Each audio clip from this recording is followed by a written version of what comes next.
საქართველოს ოპოზიციას ერთი ამბავი აქვს ატეხილი, რომ საქართველოს ქართული ოცნების ხელისუფლება იღებს ავტორიტარულ კანონებსო.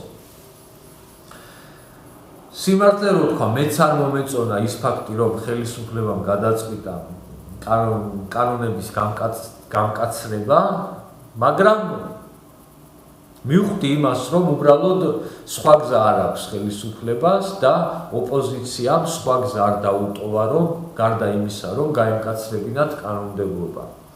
ჩვენი ოპოზიცია არის მარგინალების რაღაცა ჯოგი თუ ხროვა, არ ვიცი როგორ დავარქვა, რომელიც ამ ქვეყანას მხოლოდ და მხოლოდ ვნებენ და მეტი არც ამ ქვეყნისთვის, არც ჩვენი საზოგადოებისთვის სიკეთე ამ ხალხს არ მოუტანია არასდროს.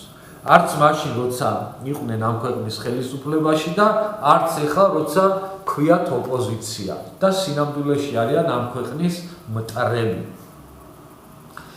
როდემდე უნდა უყუროს ეხლა აი რაქნას ხელისუფლებამ, როდემდე შეიძლება ამათი ამ რაღაცა ცირკის და თავხედობის ყურება, ხო? შესაბამისად გადაწყვიტა, რომ გაამკაცრონ კანონები, რომ მაგათმა მრევლმა თუ თარამ თუ რაც ქვია ვინწყავთ მხარდამჭერები იმ ადამიანებმა, რომ კარგად გაიაზრონ, რომ ქვას რო ისვიან და პოლიციელს რო შეაგინებენ და რო შემოარტყავენ, კაცრი სასჯელი დაემუქრებათ და შესაბამისად ალბათ თავს შეიკავებენ მერე ამ რაღაცა სიგიჟეებისგან, რა სიგიჟეშიც არიან დღეს შესულები.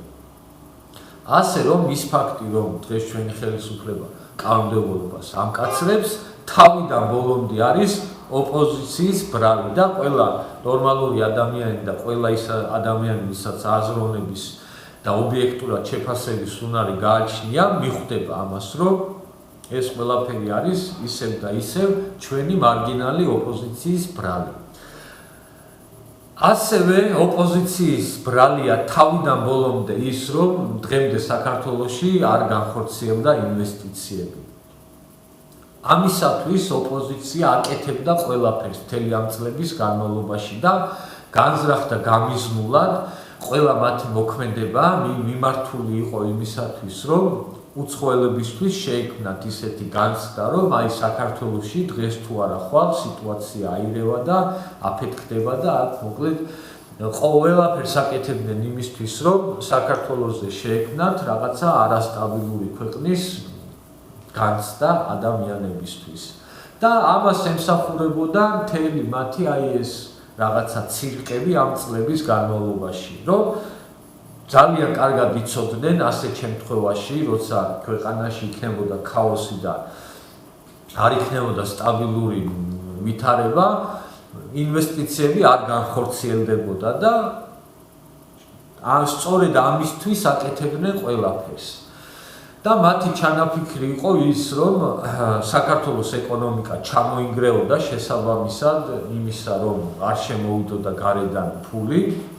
საქართველოს ეკონომიკა ჩამოინგრეოდა, მერე ხალხი ამაზე გაბრაზებული გამოვიდოდა ქუჩაში და ეცემოდა ხელისუფლებას დაამხობდა და ესენი ჩაიგდებდნენ ამ ქვეყანას ისევ ხელში. აი ეს იყო მაგათი ამოცანა და მაგათი გეგმა, მაგრამ მადლობა ღმერთს, რომ კოზი ნაცარში ჩაუვარდათ და ბოლომდე ვერ შეძლეს ამ ქვეყნის დანგრევა და დაღუპვა. რაც შეეხება იმას, რომ გავიგე, რომ შემოაქვთ 6 მილიარდის ინვესტიცია არაბებს, ეს ფაქტი ძალიან გამიხარდა და ამ ფაქტმა კიდევ ერთხელ დამარწმუნა იმაში, რომ დაწყებულია ოპოზიციის დასასრული.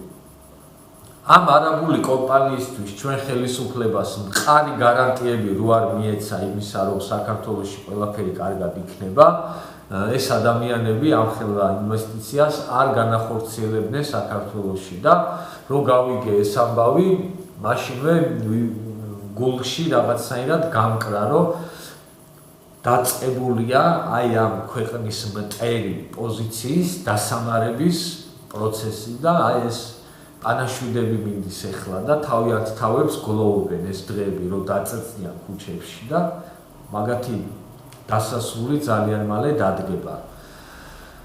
და როცა დამთავრდება ამ ბოკუჩავების, გვარამიების და ვიღაცები ხოშტარიების და ჯაფარიძეების ბოგინი ამ ქვეყანაში, აი მაშინ დაიწყება ამ ქვეყნის აღმასვლაც, გაძლიერებაც და გაბრწყინებაც.